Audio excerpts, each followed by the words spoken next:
2021ko martxoan sortu ginen Baso Biziak mugimendua, indarra biltzeko, antolatzeko eta proposamenak egiteko.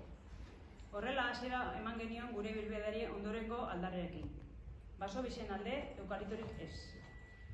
Ekainaren 12an aurkeztu genuen Dimako baserri baten aurrean, sare sozialan egindako kanpaina baten ondoren. Non 2360 pertsona eta 10 taldetik gora bat egin zuten gure eskarerekin.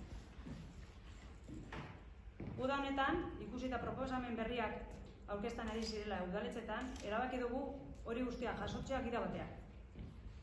Beraz, orain arte hainbat herritan aurkeztutako mozioa jaso, lurraldeka eta euskaldeka antolatu eta laburpenak eta informazio osagarria eskaintzea izan da gure asmoa edoneren esku jartzeko.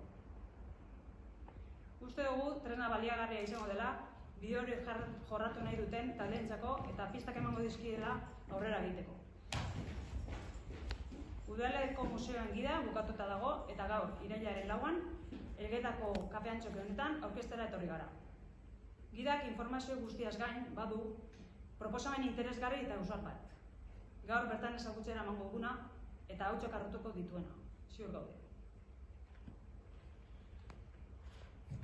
Ados, bueno, ekingo diogu ikustera pixka bat, nola osatuta dagoen, ze irizpide erabili ditugun gida hau osatzerakoan. Bueno, uda zehar egindako lana da, esan beharra dago, oharretan jartzen dau, hainbat utxune daudela, ez gehiagik gure ustez.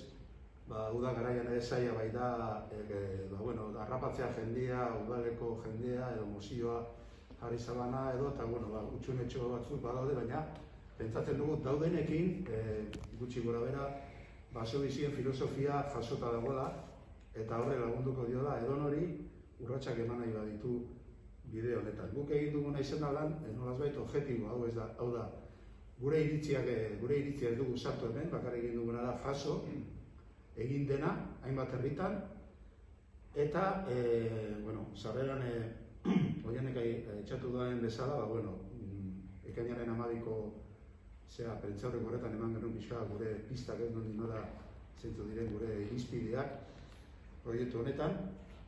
Eta gero, aurkibidean agertzen dienak,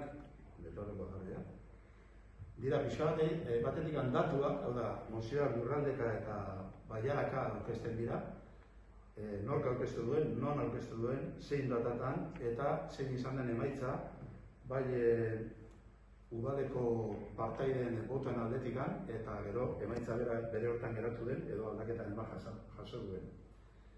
Gero laburpena dator, eta laburpen horretan ematen duguna da herri bakoitzak aurkeztutako mozioa zertan datza, gutxi gora bera, labur.